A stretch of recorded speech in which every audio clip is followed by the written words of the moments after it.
Ben, justement, dans les premiers mois que j'écoutais BDM, je doutais à savoir si cela n'était pas le mal incarné en personne qui voulait perdre les armes et les voler à Dieu. Finalement, j'ai brûlé. Ben, quand j'étais enfant, moi, je considérais que je l'aimais pas pantoute. Puis finalement, je me suis rendu compte que il était pas positionnable là-dedans, que ça avait pas rapport.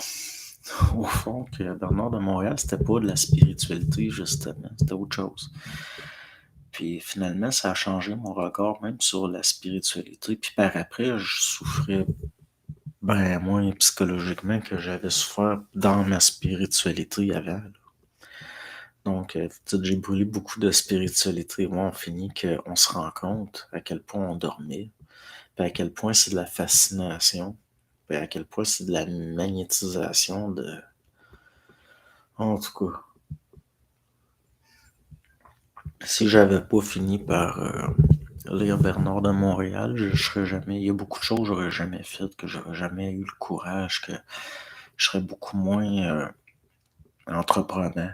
Aujourd'hui, j'aurais beaucoup moins de courage. J'étais quelqu'un de timide, puis j'ai tout le temps été un peu effronté, mais je m'en voulais facilement, puis j'étais pris dans du psychologique qui était subjectif, mais genre au sens de des mécaniques. Je perdais de l'énergie. Finalement, il m'a trop aidé ça m'a trop aidé, ça m'a trop fait voir d'illusions pour que je considère que c'est le mal, en tout cas, ça, c'est sûr. Je dirais pas jusqu'à dire c'est le bien, puis je vois plus ça de même, là, mais